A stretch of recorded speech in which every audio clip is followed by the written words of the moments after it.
सत श्री अकाल, नमस्ते, आदाब दोस्तों। आज मैं आपके सामने एक ऐसी कहानी लाया हूँ जो हॉन्टेड है और सच्ची घटना पे आधारित है।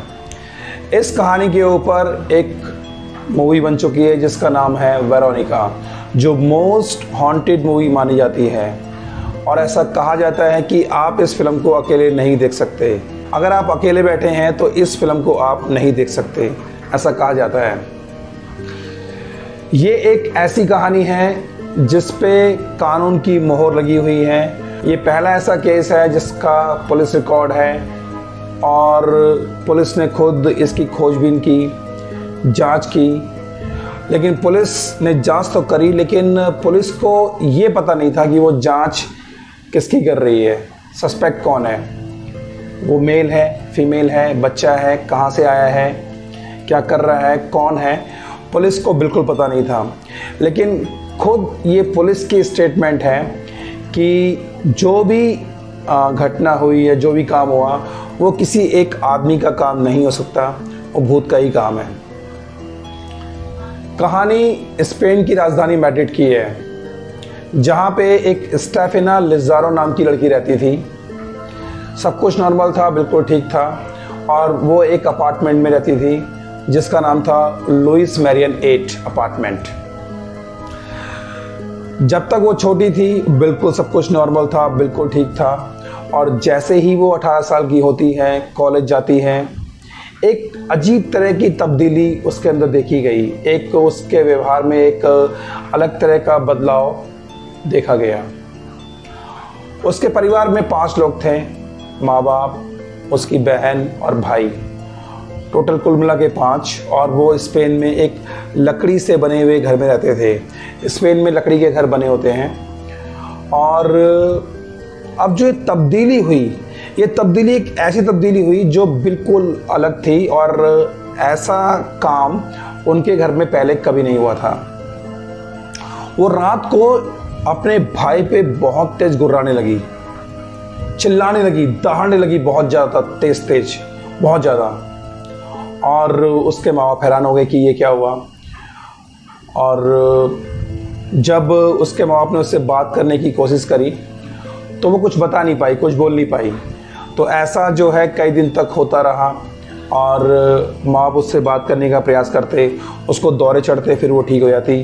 तो जब माँ बाप ने उससे बात करी तो उसने बताया कि मैं बिल्कुल नॉर्मल हूँ, बिल्कुल ठीक हूँ, लेकिन रात को मुझे एक काला साया दिखाई देता है, एक काला साया। उसके बाद मेरे व्यवहार में एक तरह का परिवर्तन अपने आप हो जाता है। और वो अपने भाई को जिस तरह से दहाड़ती थी, ऐसा लगता था जैसे कि ऐसा लगता था कि वो अपने भाई को मार देगी। सांप की जो हिस्स होती है, फुफकार, उसकी तरह वो दहाड़ती, चिल्लाती। अब इस बीच क्या हुआ कि उसकी सेहत लगातार गिरती चली गई, और उसके पेरेंट्स ने उसको कई जगह दिखाया, उसका ट्रीटमेंट कराया। जहाँ भी दिखाया वहाँ से यही पता लगा कि ये बिल्कुल नॉर्मल है, बिल्कुल हेल्दी है, ओके है, शरीर में कोई कमी नहीं है। और इस परिघटना को होते होते लगभग 6 महीने बीत गए। ये बात अर्ली 90s की है, अर्ली 90s की। और जब 6-7 महीने बीत गए तो लगभग अगस्त 91 आ चुका था, और इस बीच उसकी सेहत काफ़ी गिरती चली गई। अब पेरेंट्स ज़्यादा परेशान हो गए, और जब वो रात को दहाड़ती थी तो वो लकड़ी के जो दरवाजे होते हैं उनको नोचती थी। तो उसके नाखूनों के निशान उन दरवाज़ों पे, जो दीवारें थी और दरवाज़ों पे, जगह जगह उसके निशान बन गए थे। और उसके पेरेंट्स काफ़ी परेशान थे। अब उन्होंने क्या किया, थक हार के एक मैड्रिड के सरकारी अस्पताल में उसको दिखाया, जहां उसको साइकोलॉजिस्ट ने देखा, साइकेट्रिस्ट ने देखा, उसकी जांच हुई। लगभग 3 महीने तक उसकी जांच हुई, उसका इलाज चला। लेकिन इलाज के बाद जो डायग्नोज हुआ तो यही आया कि ये बिल्कुल नॉर्मल है, हेल्दी है, उससे कोई समस्या नहीं है, बिल्कुल फिट है। और इस दौरान उसका इलाज चलता रहा। तभी अचानक एक नई घटना हुई। एक दिन अचानक उसकी मौत हो गई। जब मौत हुई तो फिर पोस्टमार्टम हुआ, तो जब ऑटोप्सी की रिपोर्ट आई तो उसमें पता चला कि उसकी हार्ट बीट, धड़कन रुकने से उसकी मौत हुई है। अब डॉक्टरों के लिए भी बड़ी हैरानी की बात थी कि एक हेल्दी लड़की और उसकी इस तरह से मौत हो जाना बहुत अचंभित करने वाला था। डॉक्टर काफ़ी हैरान हो गए कि एक नॉर्मल लड़की और उसकी इस तरह से दिल की धड़कन रुक जाना, और सबसे बड़ी बात इतनी कम उम्र 18 साल में। हालांकि आजकल तो इस तरह के केस आते हैं कि 18 साल में भी हार्ट अटैक हो रहे हैं, लेकिन उस समय अर्ली 90s में इस तरह के केस नहीं आते थे। इसके बाद घर वालों ने पूरे कैथोलिक रीति रिवाज से अपनी बेटी को दफना दिया। अब उसके जो पेरेंट्स थे उसे बहुत ज़्यादा प्यार करते थे, काफ़ी लगाव था उनको उससे। तो जो उसका कमरा था, उसके कमरे में उन्होंने उसकी सारी चीज़ें वैसे ही सहेज के रखी जिस तरह तब थी जब वो ज़िंदा थी। तो जैसे कि उसकी किताबें, उसके खिलौने और बेडशीट और जीसस की फ़ोटो, सब कुछ उन्होंने वैसा ही रखा और बाहर से दरवाजे को लॉक कर दिया। लगभग 1 हफ्ते तक कुछ नहीं हुआ। 1 हफ्ते बाद जब उन्होंने दरवाज़ा खोला तो उन्होंने देखा कि सारा सामान बिखरा पड़ा है। किताबें उलट पुलट हैं, बेडशीट यहाँ वहाँ नीचे गिरी हुई है, खिलौने गिरे हुए हैं, फ़ोटो सारी उल्टी हैं, जीसस की फ़ोटो उल्टी है, सब कुछ बिखरा हुआ था। तो वो काफ़ी हैरान हो गए और उन्हें एक बार को ऐसा लगा कि शायद ये पड़ोसियों की हरकत है, शायद पड़ोसियों ने ऐसा किया है। उन्होंने सारा सामान वैसे ही सेट करके, बिल्कुल वैसे ही सेट करके उसको लगा दिया और दरवाजे को बाहर से लॉक कर दिया। अब रात को मम्मा मम्मा की आवाज़ आने लगी उसके रूम से, उसके कमरे से मम्मा मम्मा की आवाज़ आने लगी। तो वो काफ़ी घबरा गए और वो हैरान भी हो गए कि ऐसी आवाज़ें कैसे आ रही हैं। और जब उन्होंने दरवाज़ा खोला और तो उन्होंने देखा कि सारा सामान वैसे ही बिखरा पड़ा है, सब कुछ बिखरा पड़ा है, किताबें बिखरी पड़ी हैं, खिलौने, बेडशीट, सब कुछ, एवरीथिंग। पेरेंट्स काफ़ी घबरा गए और उन्हें उस कमरे के अंदर से कुछ ठंडी हवा फील हुई, ठंडी हवा चलती फील हुई।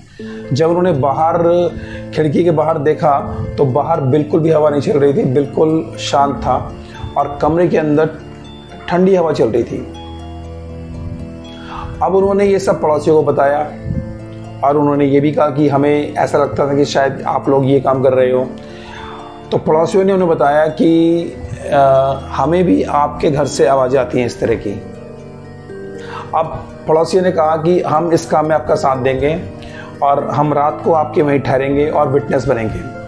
अब जब पड़ोसी रात को वहाँ ठहरे तो रात को वैसे ही बहुत तेज़ तेज़ आवाज़ें आने लगी, वैसे ही बहुत तेज़ तेज़ आवाज़ें मम्मा मम्मा, और पूरे घर में ठंडी हवा चलने लग गई, जबकि बाहर बिल्कुल शांत था जब उन्होंने ऐसा देखा। ऐसा रिकॉर्ड में है भी। अब सभी काफ़ी घबरा गए। अब उन्होंने क्या किया कि उसके जो दरवाज़ा था उसके बाहर नट बोल्ट लगा दिए, लॉक कर दिया, ताला लगा दिया, नट बोल्ट लगा दिया ताकि वो खुल ना पाए, बिल्कुल भी खुल ना पाए। लेकिन रात को दोबारा से वो नट बोल्ट अपने आप खुल गए और सब कुछ सामान वैसे ही तहस नहस हो गया, अस्त व्यस्त हो गया और वो सभी बहुत ज़्यादा घबरा गए। इसी बीच एक नई घटना हुई, क्योंकि स्टेफिना को मरे हुए लगभग 15-20 दिन हो गए थे। तो उसके कॉलेज से कुछ टीचर आए और उनके टीचरों ने जब उनके पेरेंट्स को एक बात बताई तो सारे पेरेंट्स हैरान हो गए। उन्होंने बताया कि लगभग 6 या 7 महीने पहले जब स्टेफिना कॉलेज में थी तो स्टेफिना की एक फ्रेंड थी, उसका एक बॉयफ्रेंड था और उसके बॉयफ्रेंड की बाइक एक्सीडेंट में डेथ हो गई थी। और एक दिन हमने जब कॉलेज के एक रूम में झांका उसके टीचरों ने, तो उन्होंने देखा कि एक लकड़ी का बोर्ड है और उसके ऊपर एक गिलास रखा हुआ है उल्टा, और वो 4 लड़कियां, एक स्टेफिना, एक उसकी फ्रेंड और 2 और लड़कियां, और वो चारों उस बोर्ड के चारों तरफ घूम रहे थे और घूमते घूमते बारी बारी से वो उस गिलास के ऊपर उंगली रखते हैं। टीचर ने बताया, मुझे हैरानी उस वक्त ज़्यादा हुई कि वो गिलास, कांच का गिलास ऊपर हवा में उड़ रहा था। टीचर ने कहा कि ये देख के मैं बहुत ज़्यादा डर गई। और मेरी हालत ख़राब हो गई। हम अंदर गए और हमने उनको डांटा और उस बोर्ड के मैंने 2 टुकड़े कर दिए, लकड़ी के बोर्ड के। और हम उसके बाद स्टेफिना से बात करने लगे। लेकिन जब मैंने लकड़ी के टुकड़े जब मैंने बोर्ड के 2 टुकड़े करे तो वो गिलास हवा में उड़ रहा था। तो ये बात मेरे लिए बहुत ज़्यादा अचंभित थी, हैरान करने वाली बात थी ये मेरे लिए। और उसके बाद जब हमने स्टेफिना से बात करी तो स्टेफिना ने बताया कि उसे तंत्र मंत्र का बहुत शौक़ था और वो भूत की किताबें पढ़ती थी। और उसने बताया कि उसने अपनी दोस्त के फ्रेंड की, जिसकी डेथ हो गई थी बाइक एक्सीडेंट में, उससे बात करी थी और उसने कई भूतों से इस तरह बात करी है। और जब हम उससे से बात कर ही रहे थे तभी अचानक एक सफ़ेद धुएं का गुबार आया और वो स्टेफिना की नाक से होते हुए अंदर चला गया। ये सब उनके लिए बहुत ज़्यादा हैरान कर देने वाला था। अब ये जब उन्होंने पेरेंट्स को बताया तो पेरेंट्स काफ़ी घबरा गए और वो चले गए। अब पेरेंट्स ने डिसाइड किया कि वो उसके कमरे को कम्प्लीटली लॉक कर देंगे। उन्होंने क्या किया कि उसके कमरे को कम्प्लीटली लॉक कर दिया और उस पर नट बोल्ट लगा दिए और बाहर से सोफे लगा दिए ताकि दरवाज़ा किसी भी कंडीशन में ना खुल पाए। अब रात हुई। रात होते ही अपने आप सारे नट बोल्ट और सारा लॉक अपने आप खुल गए, दरवाज़ा अपने आप खुल गया।